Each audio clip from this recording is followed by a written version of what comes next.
네, 먼저 하나님 말씀 보겠습니다. 잠언 1장 1절에서 9절까지의 말씀 화면을 참고해 주시면 되겠고요. 저와 여러분이 한 절씩 교독하시고 9절 말씀은 함께 읽도록 하겠습니다. 제가 먼저 읽겠습니다. 다윗의 아들 이스라엘 왕 솔로몬의 잠언이라. 이는 지혜와 훈계를 알게 하며 명철의 말씀을 깨닫.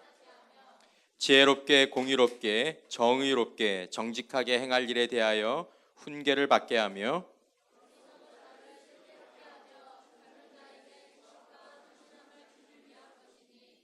지혜 있는 자는 듣고 학식이 더할 것이요 명철한 자는 지략을 얻을 것이라. 잠언의 비유와 지혜 있는 자의 말과 그 오묘한 말을 깨달음. 여호와를 경외하는 것이 지식의 근본이거늘 미련한 자는 지혜와 훈계를 멸시하느니라.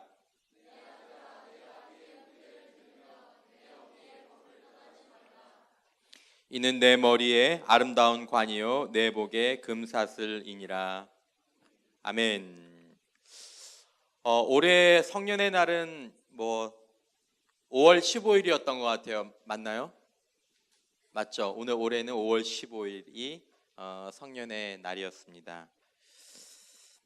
5월 14일까지 미성년자였다가 5월 15일 날 성년이 됐죠. 하루 만에. 가능한가요? 하루 만에 우리의 신분이라는 것들이 그런 모습인데, 여러분 성인이라는 말이 무슨 말입니까? 이룰성, 무엇을 이뤘다라는 거죠? 분별력. 그렇죠? 성년의 날에 또 성인이 되었다라고 해서 무엇인가를 이렇게 허락하는 것에는 그 분별력에 관한 이야기가 있는 것 같습니다. 그리고 이제 분별력을 가졌으니까 자신이 하는 행동에 뭘 질 수 있다는 겁니까? 책임을 질 수 있다라는 거죠.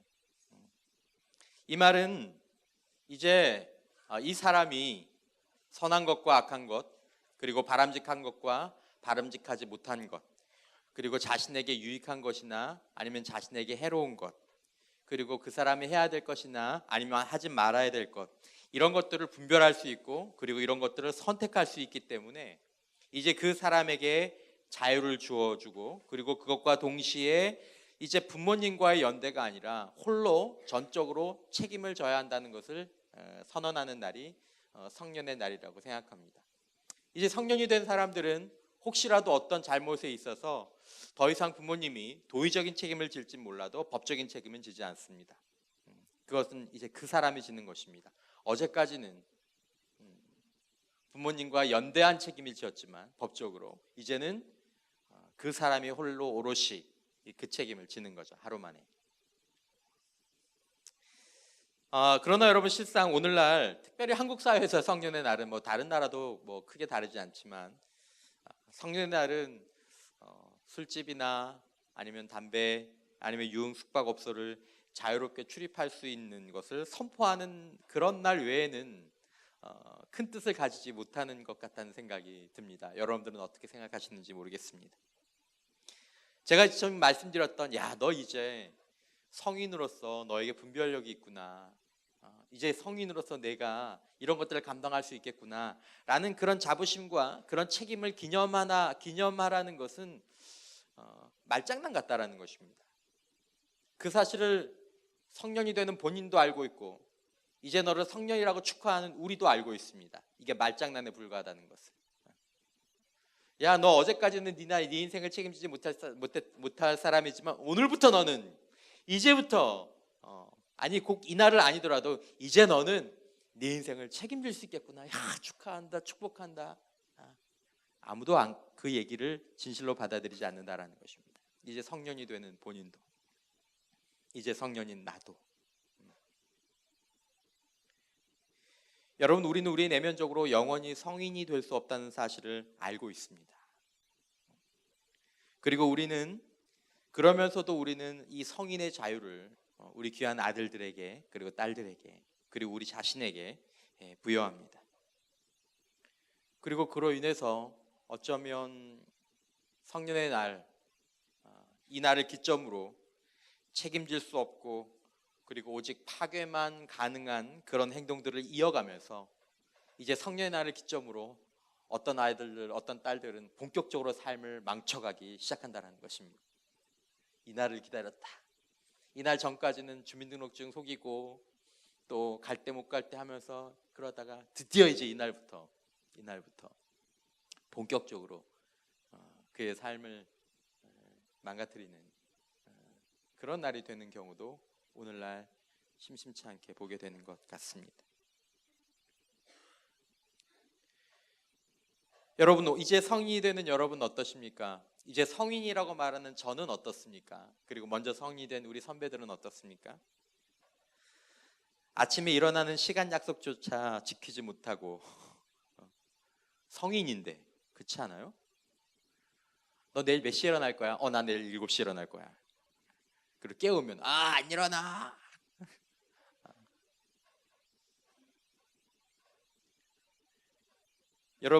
여러분들 인생의 이 젊은 날, 여러분들 인생의 한 달, 여러분들 인생의 1년은 다른 세대의 한 달과 1년과 다릅니다. 부모님들은 동의하실 겁니다. 이 아이들의 1년이 남은 인생에서 몇 년의 가치를 갖는지, 여러분들이 1년 동안 할 수 있는 그 일들을 30대에 하려면 3, 4년이 걸릴 거고, 40대로 하려면 5, 6년이 걸릴 거고, 50대 하려면 10년이 걸릴 거고, 60대 하려면 영원히 그것들을 할 수 없을지도 모르는 그런 날을 여러분들이 보내고 계십니다. 그런 날을, 그런 시간들을 좀 먹는 게임 하나 그만두지 못하잖아요. 나 내일부터 게임 안 해. 나 내일부터 PC방 안 가. 그리고 이틀 지나면 거기가 앉아있고. 성인인데 내 자신과의 약속을 책상 앞에 붙여두면 3일도 못 지키는 사람에게 너는 이제 자유다. 너 이제 책임질 수 있을 것이다. 축하한다. 라고 말하는 것이 무책임하다고 생각되지만 실제로 인생은 그렇게 진행되고 있습니다. 성인의 나이를 좀 올리면 어떨까요? 30살 아니면 40살? 그럼 좀 나을까요? 저는 40이 넘었는데 절 봐도 어머니들은 안 그렇습니다. 남자들 말은 우스갯소리로, 작년 제가 옛날 신방을 가면 그런 말이 있죠. 목사님, 저희 남편이 달라졌어요. 저희 남편이 요즘 너무 철들었어요. 그런 얘기를 이렇게 한 40대, 50대 부부가 하시면 함께 동요했던 권사님들이 그 어머니, 그 와이프 무릎을 탁 치면서 에이, 그런 소리 하지 마. 왜요, 권사님? 남자는 철들면 죽어. 그런 얘기를 할 만큼 이제 나이가 들어도 여러분 가끔 그럴 때 없어요? 저는 남자니까 그냥 제가 남자를 셀프 디스 할게요. 가끔 이제 아버지들 보면 아빠가 꼭 엄마한테 하는 게 저 꼭 애 같다. 이렇게 철없이 그냥. 니들이 내 나이 돼보세요. 나이를 먹으면 여러분 진정한 성인이 되는 것이 나의 영향을 어느 정도 받게 되기는 하지만 나이가 먹는다고 저절로 성인이 되는 것은 아닙니다. 지금이라도 여러분 밤거리를 나가보십시오. 여러분 TV를 보십시오. 머리가 희끗희끗하고 배가 불뚝 나온 미성년자들을 만나는 것이 어렵지 않습니다. 어렵지 않습니다. 여러분들 집에도 있을 거고, 여러분들 옆집에도 있을 거고, 여러분들 친척들 가운데서도 있을 겁니다. 진정한 성숙은 나이로 이루어지는 것이 아닌 것 같습니다. 성경은 진정한 성숙은 오직 영적인 변화가 동반될 때만 이루어진다라고 이야기하고 있습니다. 여러분, 인간은 영적으로 변화되기 전까지 영원히 미성년자다라는 관점이 성경이 가지고 있는 관점입니다. 그러므로 인간에게 완전한 주권과 자유를 주는 것은 성경적으로 보면 독이고 재앙입니다. 이것이 성경에 대해서, 사람에 대해서 갖고 있는 관점입니다. 인간에게, 그리고 인간들에게 완전한 주권과 자유를 주면 그건 독이다. 그건 재앙이다라고.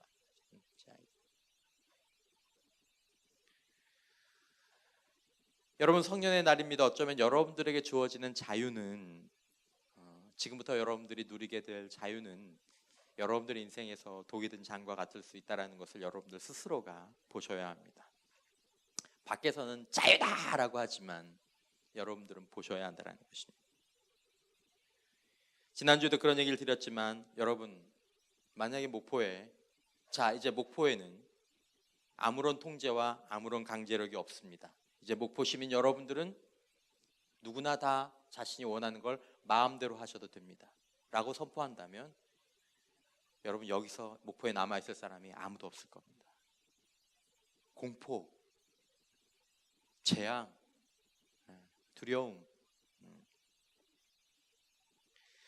여러분, 통제와 강제력이 없는 자유 공동체가 재앙과 저주가 공포라면 통제력과 강제력을 상실한 개인은, 또 그것을 거부한 개인 역시도 여러분 재앙과 슬픔을 미리 예약한 것과 마찬가지다라는 것입니다. 여러분들의 인생은 어떻습니까? 여러분들의 인생에서 성년의 날, 아니면 남은 여러분들의 인생 가운데에서 거룩한 통제, 거룩한 강제력이 여러분들에게 있어야 된다라고 생각합니다. 여러분, 오늘 본문의 이 잠언 1장 25절에서 27절까지의 말씀에 보면 이런 말씀이 있습니다. 제가 한번 읽어보겠습니다. 도리어 나의 모든 교훈을 멸시하며 나의 책망을 받지 아니하였은즉 너희가 재앙을 만날 때에 내가 웃을 것이며 너희에게 두려움이 임할 때에 내가 비웃으리라. 너희의 두려움이 광풍같이 임하겠고 너희의 재앙이 폭풍같이 이르겠고 너희에게 근심과 슬픔이 임하리니. 여러분 들어보셨겠지만 이 잠언은 오늘 읽은 이 잠언은 왕과 왕의 신하들이 궁전에서 일하는 사람들, 슈퍼 엘리트들을 염두에 두고 특별히 아들이라고 얘기하는, 오늘 본문에도 아들이라고, 오늘 찬양도 참 아들에 관한 찬양을 참 잘 해주셨는데 아들이라고 말하는 젊은 사람들을 1차에 염두에 두고 기록되고 모아진 책입니다. 신학교에서 쓰는 책이 아니라는 거예요. 궁정의 관리들, 그리고 특별히 젊은 사람들을 대상으로 유대인 공동체가 왕궁에서 사용하던 책이 이 잠언이었습니다. 그 목적을 가지고 궁극적으로는 어떻게 보면 좋은 관리, 훌륭한 관리, 슈퍼 엘리트들을 키워내기 위해서 필요했던 책이 바로 이 책이었습니다. 이 잠언에는 미련한 행동을 하는 사람들에 대해서 숱하게 지적합니다. 미련한 사람들에 대해서 계속 얘기합니다. 조롱합니다. 그리고 그 미련한 모습들은 우리가 아는 것과 크게 다르지 않습니다. 잠언 26장 11절 말씀에 보면 이런 말씀이 나옵니다. 개가 그 토한 것을 도로 먹는 것 같이 미련한 자는 그 미련한 것을 거듭 행하느니라. 여러분들 지나가다 혹시 개가 먹은 것을 생각하기도 좀 그렇지만 먹은 것을 개워내서 토해놓고 그걸 또 먹는 것 같은 모습을 여러분들 본 적이 있는지 모르겠습니다. 간혹 그런 때가 있습니다. 간혹.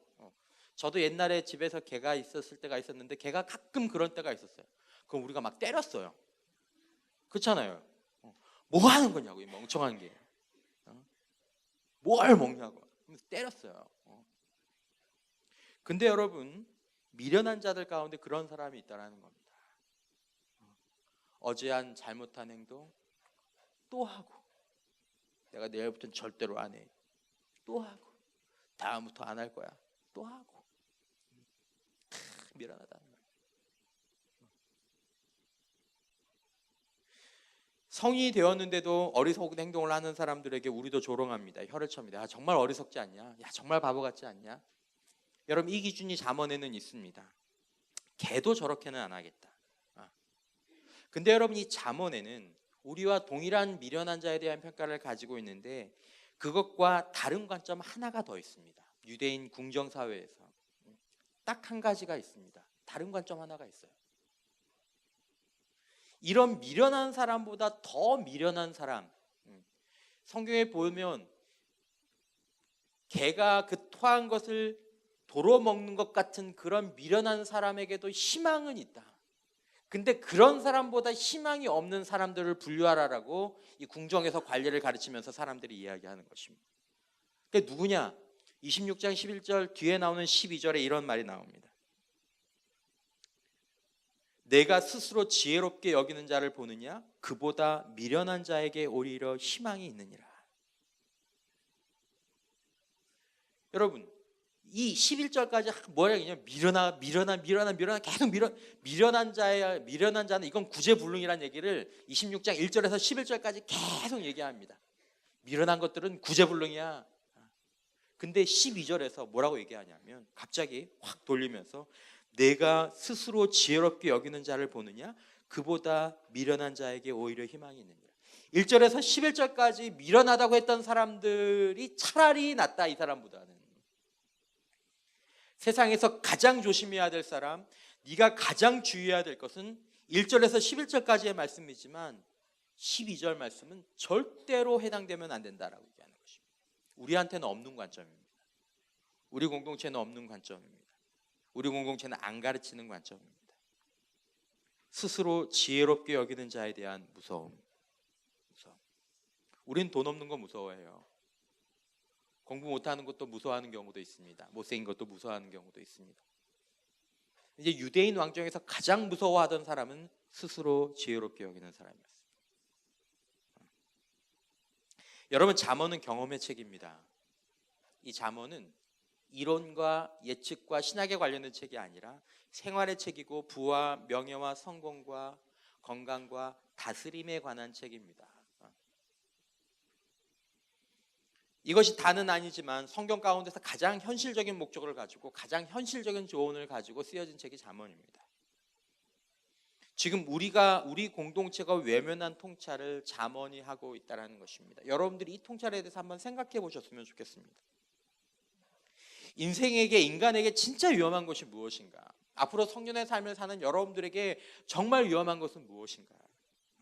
그것은 잠언의 얘기를 빌리자면 스스로 지혜롭게 여기는 것입니다. 엄마, 이제 내가 성년의 날이 지났거든. 내가 다 알아서 한다고. 내가 할 수 있다고.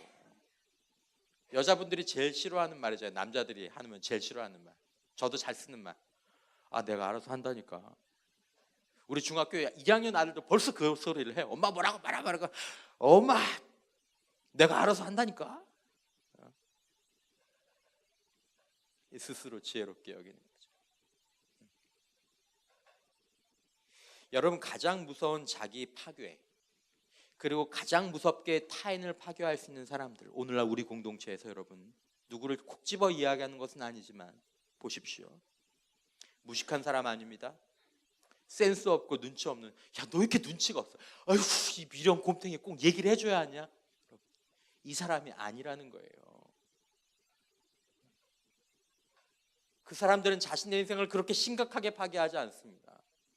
그 사람들은 다른 사람들의 인생을 그렇게 참혹하게 파괴하지 않습니다. 그 사람이 이 공동체를 들었다 놨다 하지 않습니다.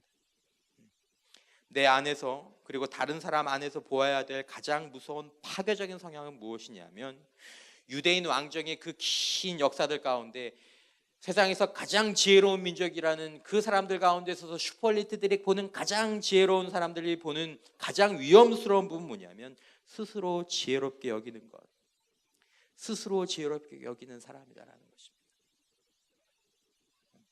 누구 말도 안 들으려는 사람이에요. 누가 얘기하면 아, 잔소리 하지 마요. 내가 알아서 한다니까.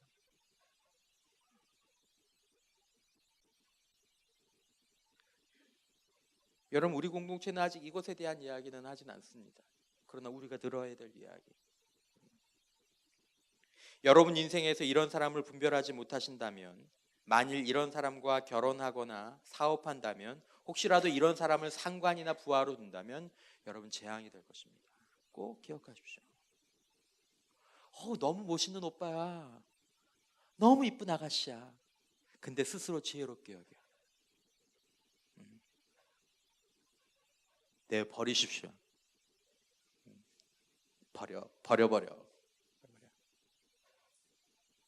오늘 본문 잠언 1장 7절, 여호와를 경유하는 것이 지식의 근본이오늘 미련한 자는 지혜와 훈계를 멸시하느니라. 여러분, 우리가 귀 기울여야 될 지혜는 내 안에 있지 않고 내 밖에 있습니다. 정말 현명한 사람들은 지혜와 훈교에 귀를 기울입니다. 제가 뭐 부족한 건 없을까요? 좀 더 좋은 이야기가 뭐가 없을까요? 혹시라도 제가 고치면 좋을 것이 없을까요? 무엇보다도 궁극적으로 하나님 앞에서 하나님, 제가 지혜롭지 못합니다. 하나님, 저는 하나님 아시는 것처럼 큰 한계가 있습니다. 하나님 도와주시지 아니시고 하나님 저를 잡아주시지 아니하시면 제가 할 수 있는 것이 너무 좋습니다. 주님, 저를 도와주십시오. 저는 미련한 인생입니다. 성인이 되었는데도, 나이가 많은데도, 누구를 가르치는데도, 목사가 되었어도 주님, 저는 미련합니다. 저를 가르치십시오. 저는 인생에서 제일 무서운 게 접니다. 하나님, 저를 도와주십시오. 그분의 옷자락을 붙잡고 그분의 말씀에 귀 기울이고 그분 앞에 나 자신을 드리면서 스스로를 지혜롭지 않다고 고백하는 사람, 이 사람이 필요하다는 거지. 이 사람이. 여러분들 주변에 가장 미련한 사람인지, 가장 미련한 사람이, 잠언의 관점에서 가장 미련한 사람이 똑똑하고 지식이 많을 수 있습니다. 여러분, 가장 미련한 사람이 가장 많이 배우고 너무 잘생기고 너무 예쁘고 좋은 학교로 나왔을 수 있습니다. 여러분, 잠언이 말하는 세상에서 가장 위험한 사람이 좋은 직장에 다닐 수도 있습니다. 여러분, 그가 스스로 지혜롭게 여기는 사람이라면, 자기 인생 가운데 자신이 하나님 역할을 하는 사람이라면 여러분, 이 사람들을 분별하셔야 하고, 우리 안에 있는 이런 경향이 있다면 여러분, 이것에 대해서 경계해야 합니다. 경계의 경계를 거듭해야 합니다. 우리는 모두가 다 이 경향을 우리 마음 가운데 가지고 있기 때문에 그렇습니다. 아담이 왜 타락했습니까? 스스로 지혜롭게 여기다가 타락했습니다. 죄인의 본질이 무엇입니까? 스스로 지혜롭게 여기는 것입니다. 내가 할 수 있어요. 내가 책임질 수 있어요.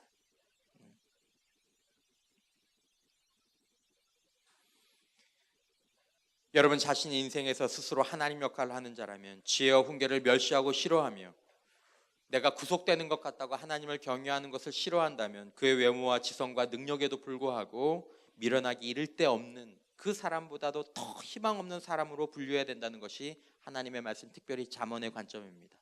궁정에서 사람들을 분별하던 관점입니다. 유대인들의 관점입니다. 성경의 관점입니다.